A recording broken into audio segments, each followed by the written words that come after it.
Nobody warns you about the specific moment it happens. Not the moment you go broke. That's too dramatic, too obvious.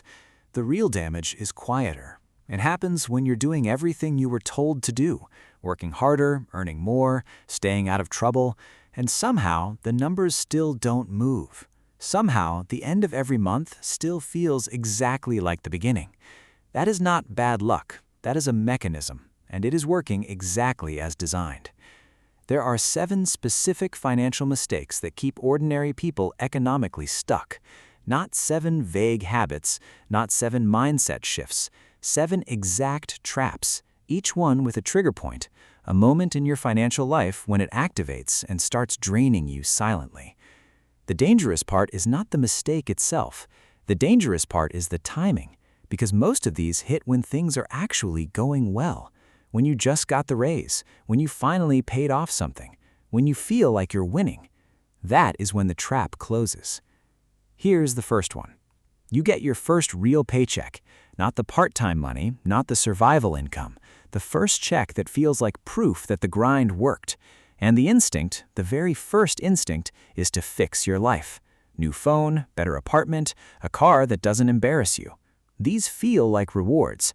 They are not rewards. They are anchors. Economists call it lifestyle inflation. That term is too clean. What it actually is, a permanent, invisible raise in your baseline cost of living that travels with you forever. The apartment you upgraded to in year 1 becomes the minimum standard in year 3. The car payment you justified as reasonable becomes the floor, not the ceiling. You don't feel richer. You feel exactly as stretched as before, just at a higher altitude. The trigger is the raise, every single time. The moment income increases, spending increases to match it. And in most cases, spending increases faster. Not because people are reckless, because nobody teaches you to treat income growth as a capital event. The wealthy treat a raise as raw material. The middle class treat it as permission. The correction is surgical. Before lifestyle catches up to your new income, automate the difference. The month you get a raise, redirect 70% of the increase to an investment or savings account before it ever touches your checking account. Not after you've adjusted to it, before. Because once you've lived at a level for 90 days, your brain registers it as normal, and normal is very hard to undo. Mistake 2 hits later, usually around age 28 to 35. You have some momentum, maybe a retirement account from your employer, maybe a savings account you actually check.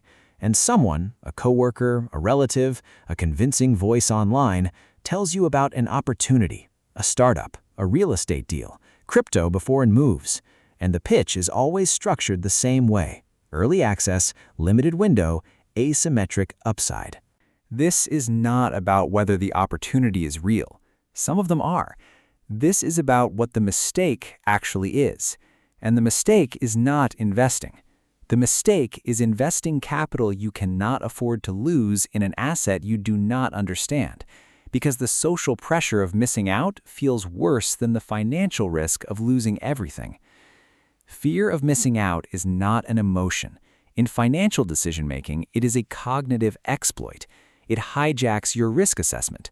It makes 40% annual return projections feel more real than the 100% probability of losing your rent deposit. The wealthy do invest in high-risk opportunities, but they do it with money that is already beyond their survival threshold. They do not bet the margin. They bet the surplus.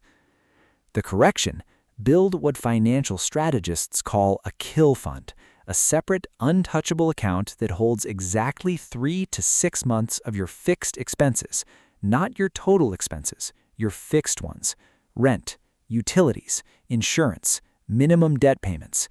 Until that account is full, no speculative investment, none. Not because opportunity doesn't exist, because without that floor, every investment decision you make is distorted by desperation. Mistake 3 is the most expensive one almost no one talks about. Debt is not the problem. The structure of debt is the problem. There is a specific type of debt that the financial system has engineered to feel manageable while quietly compounding against you, and it comes with rewards points and a credit limit increase every 6 months. Here's how it actually works. When you carry a balance on a credit card, not max out, just carry, the bank is collecting 19 to 28% annual interest on money they created at near zero cost. Your deposits, sitting in a savings account earning 0.5%, are being lent out at multiples of that rate. You are funding the instrument that is charging you. The rewards points are not a benefit. They're a behavioral mechanism to keep you engaged with a product that is extracting more from you than it returns. The trigger for this mistake is the first time someone tells you that debt is normal, that carrying a balance is fine as long as you make minimums, that your credit score needs activity. These are not financial facts. They are revenue-generating narratives for institutions that profit from your compliance. The correction is not to destroy your credit cards. It is to use them as a 30-day float. Charge what you would have paid cash for, pay the full balance before the statement closes. You get the credit history, the fraud protection, the float. They get nothing. That is the only relationship with revolving credit that doesn't drain you.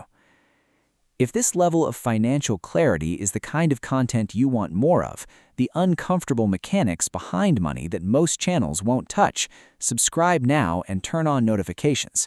The next few mistakes are where most people's financial lives stall permanently. You need to see all 7. Mistake 4 arrives quietly. You are earning well, saving some, investing a little, and then an emergency hits: medical, legal, a job loss, a family crisis, and you pull from your investment account to cover it.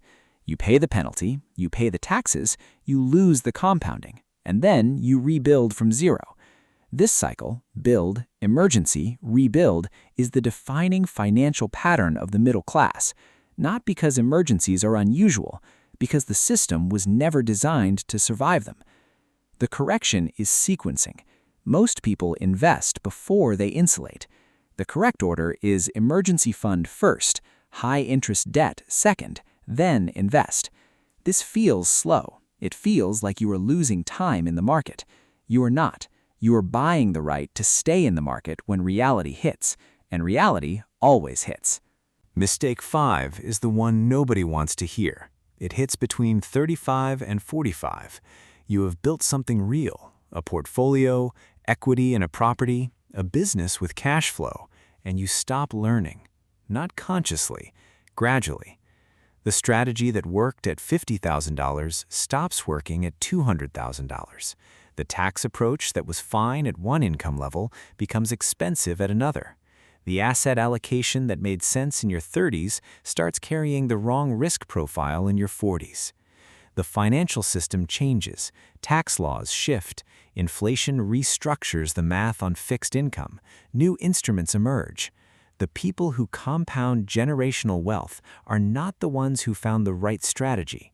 They're the ones who kept updating it. Static knowledge in a dynamic system is not neutral, it is decay. Mistake 6 is an identity trap. You begin to define yourself by your financial product choices: the premium credit card, the brokerage account brand, the investment platform with the best interface. These feel like sophistication. They're mostly fees. The average retail investor loses 1.5 to 2% annually to fund fees, platform costs, and management expenses that compound invisibly against their returns over decades. On a $200,000 portfolio, that is $3,000 to $4,000 per year, leaving your account quietly without a single transaction you authorized. The correction is ruthless fee auditing. Every 12 months, pull every account and calculate the total annualized cost of holding it. If a fund charges above 0.2% for broad market exposure, there is almost certainly a lower cost equivalent. The difference, compounded over 20 years, is not marginal. It is the difference between retiring at 60 and retiring at 67. Mistake 7 is the last one, and it hits every time, at every income level, without exception. You reach a financial milestone, paid off a debt, crossed a net worth threshold, hit a savings goal, and you pause. You treat the milestone as an arrival point.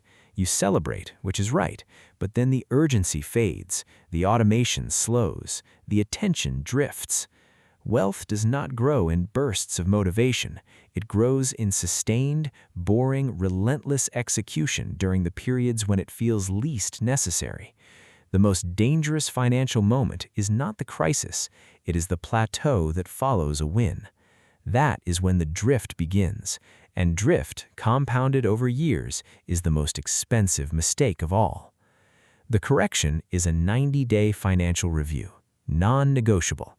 Every quarter, you sit down with your full picture: income, expenses, allocations, debt balances, net worth, and you recalibrate.